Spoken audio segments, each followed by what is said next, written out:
व्यक्ति था, बड़े ध्यान से सुनना, और वो व्यक्ति सूटकेस में नोट की गड्डियां लेके जा रहा था। क्या कर रहा था?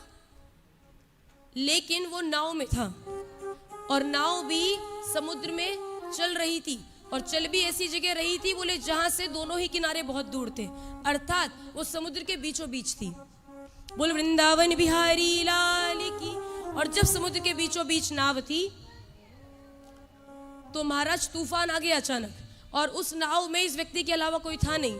अब इसने ये सोचा कि अगर ये नाव बाय चांस डूबी, बड़े ध्यान से सुनना, आनंद आएगा इस कथा में, अगर ये नाव आज डूबी तो मैं तो मनूंगा ठीक है, ये जो सूटकेस में पैसे हैं ये मेरे बच्चों तक कैसे पहुंचेंगे? देखना जरा, उसको ये चिंता नहीं मैं मर जाऊंगा, चिंता क्या है, बोले ये मेरे बच्चों तक कैसे पहुंचेंगे। उसने दोनों हाथ आसमान की तरफ उठाए, आंखें ऊपर की ओर उठाई और कहा, है कोई दुनिया में ऐसी शक्ति जो मुझे इस समय इस ज्वार भाटा से, इस समुद्र के तूफान से बचा ले। महाराज कहीं कोई ना सुन रहा हो लेकिन एक तो सुनता है ना, कौन? भगवान। चींटी के पग घुंघरू बाजे वो भी साहिब सुनता है।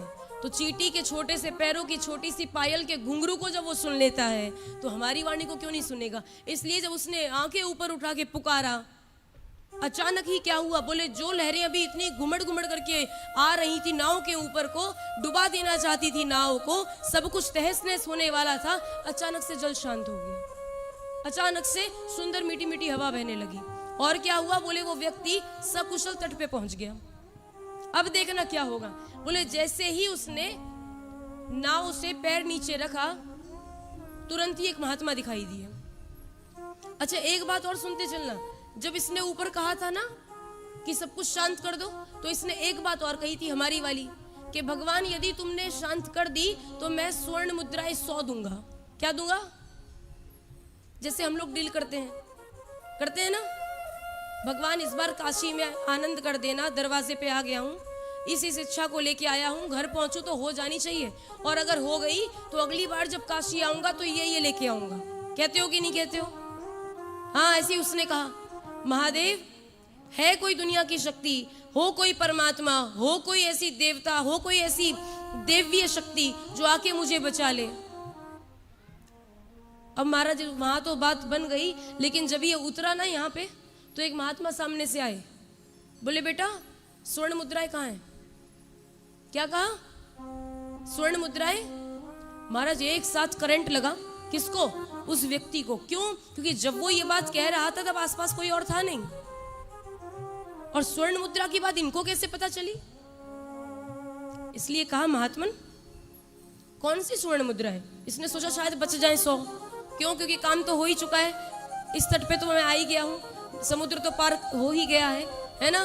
पहले तो व्यक्ति लंबी लंबी फेंकता है भगवान के सामने, हाँ, भगवान भी महाराज कहते हैं बेटा फेंको, हम भी कलेक्ट कर रहे हैं, हाँ। तब तो कह दी 100 स्वर्ण की मुद्राएं दूंगा, लेकिन अब जब देने की बारी आई तो मुकर गया अपनी बात से और कहने लगा हमने तो कुछ नहीं कहा, हमारी तो आपसे कोई बात नहीं हुई, हम तो आपसे पहली बार मिल रहे हैं।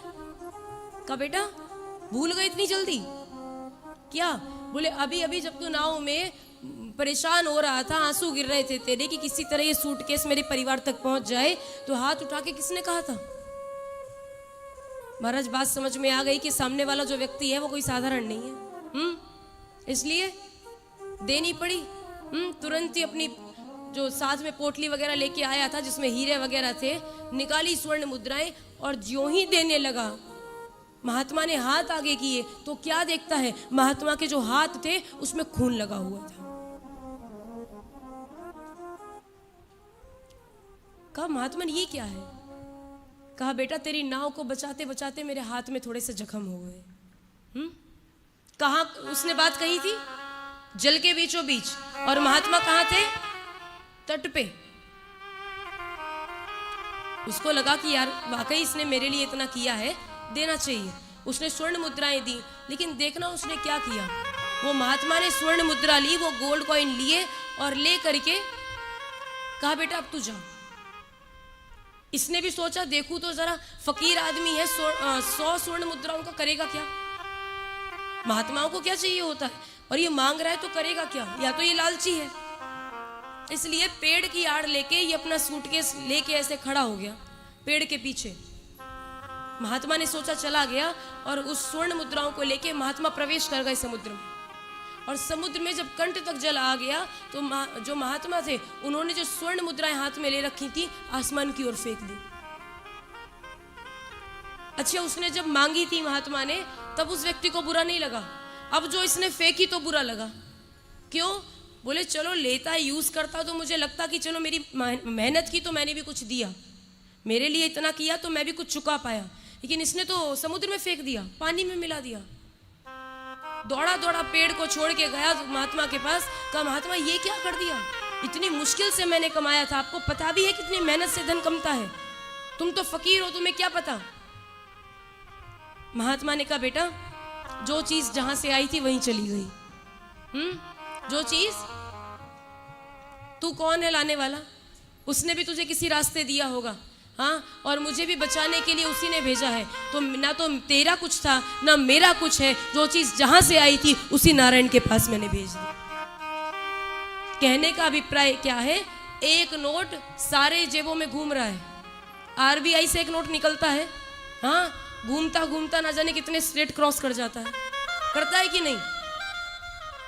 आपने आइसक्रीम खरीदी 50 रुपए की, 50 का नोट दिया दुकानदार को, दुकानदार ने फिर से मटेरियल मंगाया, अपना वो नोट दिया होलसेल वाले को, हाँ, उसने कहीं और दिया, उसने कहीं और दिया, करते करते नोट घूम रहा है। रुका किसी एक जेब में, रुका, और अगर रुकता भी तो कुछ दिन के बाद उसका जो प्रिंट था खत्म हो जाता, क्या ही बचता, सड़ता ना, खराब होता ना। याद रखना, जो भी चीज आपके पास है वो कभी टिकने वाली नहीं है, चाहे वो संपत्ति हो, चाहे वो प्रॉपर्टी हो, चाहे वो कुछ भी क्यों ना हो, अगर कुछ रुकेगा, बोल वृंदावन बिहारी लाल की, अगर कुछ रुकेगा तो वो आपका धन